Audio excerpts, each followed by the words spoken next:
Zone Technique Nicolas Venance, Zone Technique, une émission d'actunautique.com. Bonjour et bienvenue à vous dans Zone Technique, un Zone Technique aujourd'hui dédié à l'innovation puisque je vous propose de découvrir les tout nouveaux moteurs hors-bord à commande électrique lancés par Suzuki. Lancement sur ce début de saison, 140 et 115 chevaux en 4 temps. Ce sont les deux premiers 4 temps du marché à commande électrique en 115 et 140 chevaux. Et je vous propose de tout savoir sur ces moteurs avec Laurent Lépicier, responsable technique de Suzuki Marine France. Laurent, bonjour. Bonjour Nicolas. Alors Laurent, cette saison 2020-2021, elle débute sous les auspices de l'innovation chez Suzuki, puisque vous dévoilez 2 moteurs hors-bord qui sont des grandes premières sur le marché. Oui, effectivement, nous mettons sur le marché, donc nous complétons notre gamme de famille de moteurs en commande électrique, des moteurs équipés de notre système SPC pour Suzuki Precision Control, qui aujourd'hui va de 150 chevaux jusqu'à 350 chevaux. Notre gamme s'enrichit donc de 2 nouvelles puissances, 115 et 140 en commande électrique. Les commandes électriques sur les moteurs hors-bord, c'était une petite révolution. Oui, effectivement, c'est une belle révolution. Ça a été vraiment une innovation technologie orientée vraiment sur le client, sur l'utilisation du moteur. Ça va apporter en termes de précision dans les manœuvres et dans l'utilisation du moteur à bord un confort inégalable. Alors la première chose qui m'a marqué en poussant la porte de Studioting, votre concession Suzuki sur les Tanto, c'est tout d'abord la couleur de ce moteur. Oui, on en profite aussi pour présenter notre nouvelle couleur blanc. Donc c'est un blanc qui est vraiment plus orienté vers un blanc glacier, avec un blanc qui matchera beaucoup mieux avec les gel coats des bateaux actuels. Oui, on voit 2 Cap Ferret commercialisés par Studioting. C'est quasiment le même blanc et donc le moteur sur le tableau arrière de ces bateaux va parfaitement matcher. Moi, la deuxième chose aussi qui m'a frappé, c'est le design, c'est celui carrément du 350 chevaux. C'est ça, les ingénieurs de chez Suzuki se sont basés sur le design de base de la série des moteurs actuels en commande électrique, donc de 150 à 350 chevaux.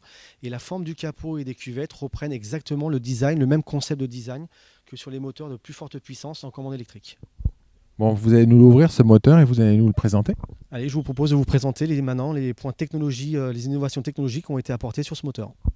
Alors Laurent Lépicier va retirer le capot du moteur et puis vous allez en avoir une présentation exclusive à vous, chers auditeurs de Zone Technique.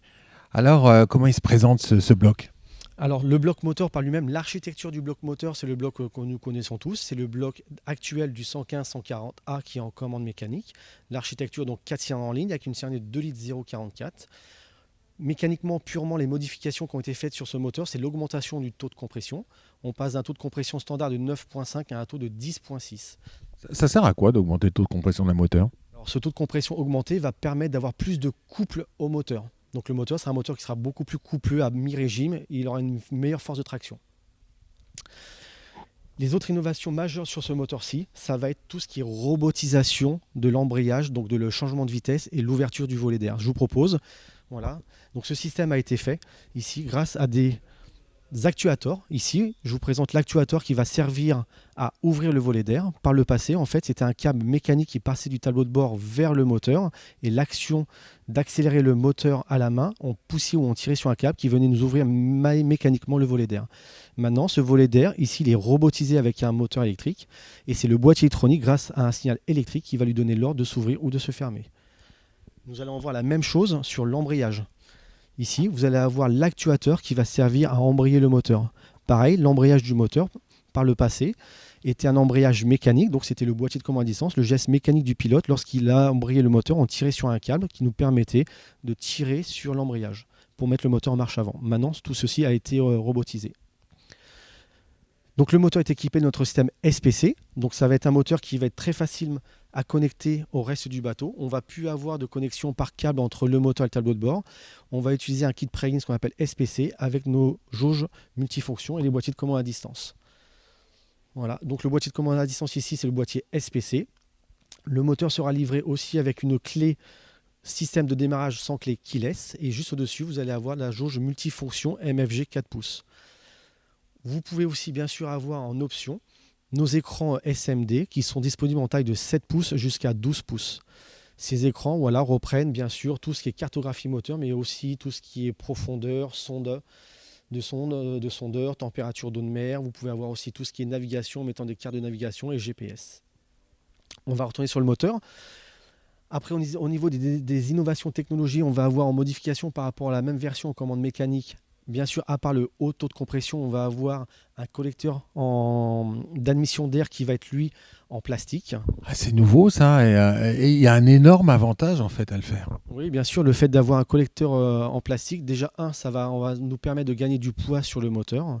Et de deux, on va toujours chercher l'optimisation de la performance du moteur en termes d'économie de carburant.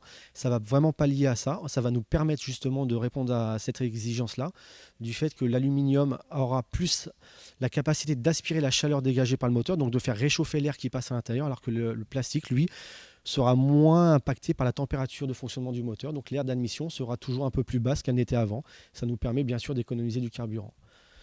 Le moteur aussi bien sûr est équipé d'un système d'admission d'air semi-direct. Ici sur le capot moteur, on va capter l'air moteur par l'arrière du capot moteur. Juste comme ça, pour information, lorsqu'on est dans les hauts régimes, la vitesse de passage de l'air entre l'extérieur et l'intérieur du capot est à peu près de 100 km/h. Donc les moteurs hors bord sont des vrais aspirateurs à air.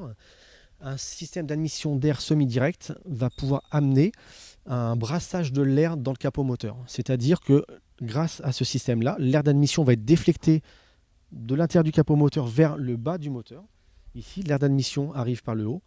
Ici, va arriver par là, va être déflecté vers le bas dans le moteur, et cet air frais ici va chasser l'air chaud plus vers le haut du moteur.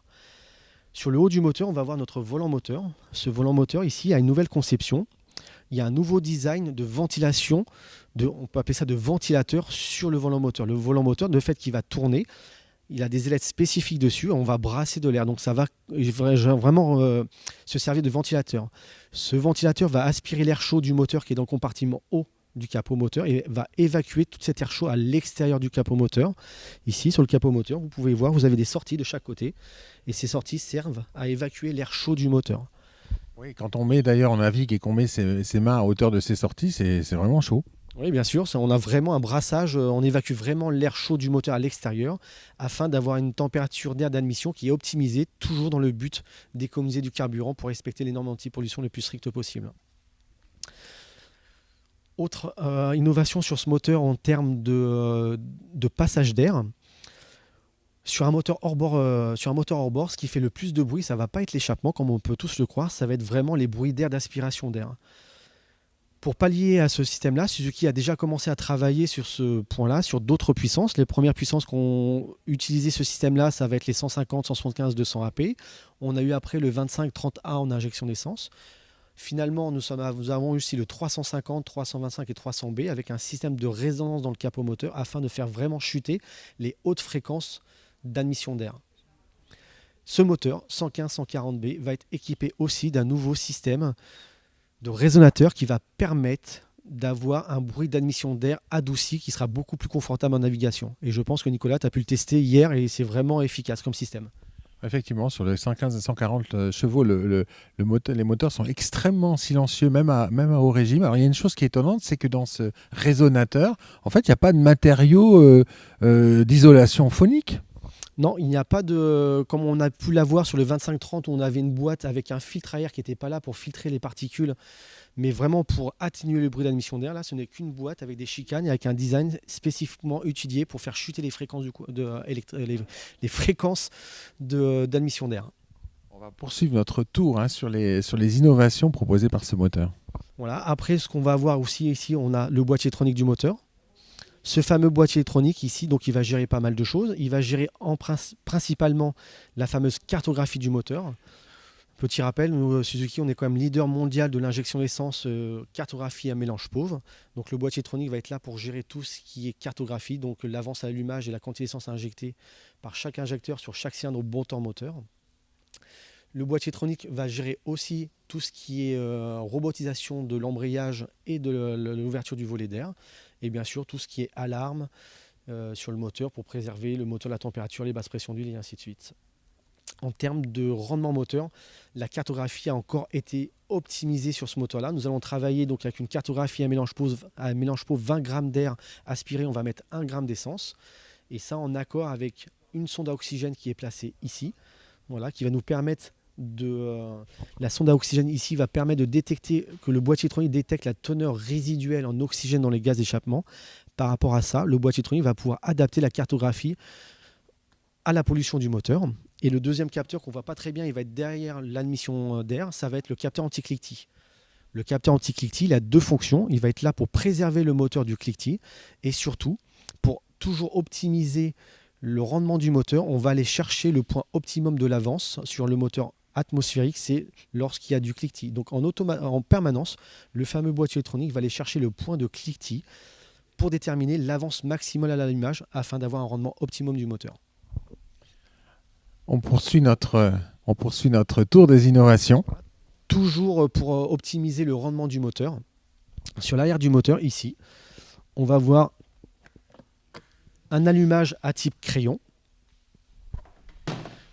Allumage à type crayon, c'est-à-dire qu'on va avoir une bobine haute tension par cylindre avec une commande pour chaque cylindre séparé, sans câble de haute tension. C'est-à-dire qu'on va avoir un rendement optimum au niveau de l'allumage. On va avoir l'antiparasite et juste après l'antiparasite, nous allons avoir les bobines haute tension. Une nouvelle fois, toutes ces innovations sont là pour améliorer le rendement du moteur en termes de pollution, économie de carburant.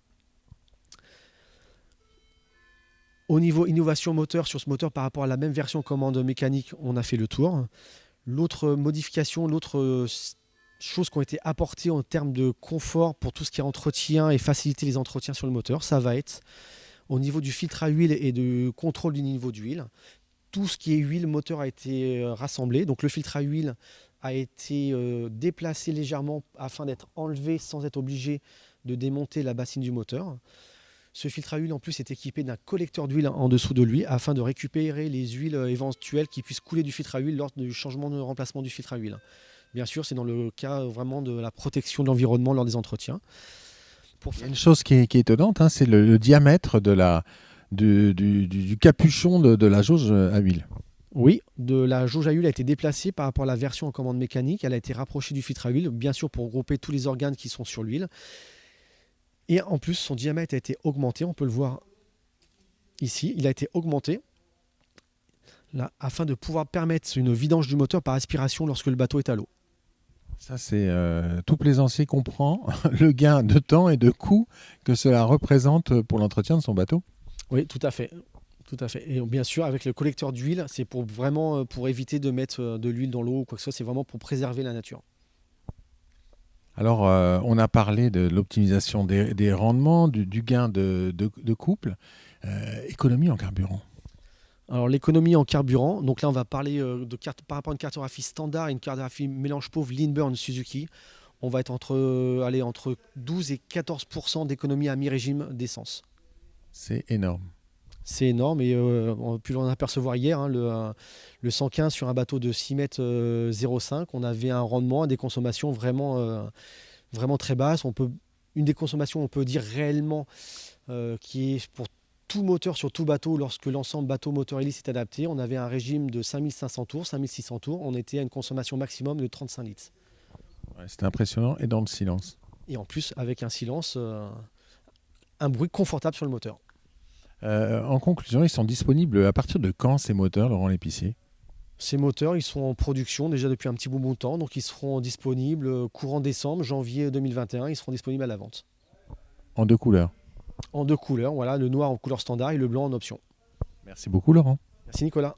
Voilà, puis moi, je vais vous quitter avec un gros plan sur ce 140 chevaux à commande électrique vient tout juste de dévoiler Suzuki. À très bientôt sur Zone Technique. Cette émission est accessible à tout moment sur la chaîne YouTube d'ActuNautique, mais aussi en podcast sur Spotify, Deezer, Apple, Google, Acast et SoundCloud.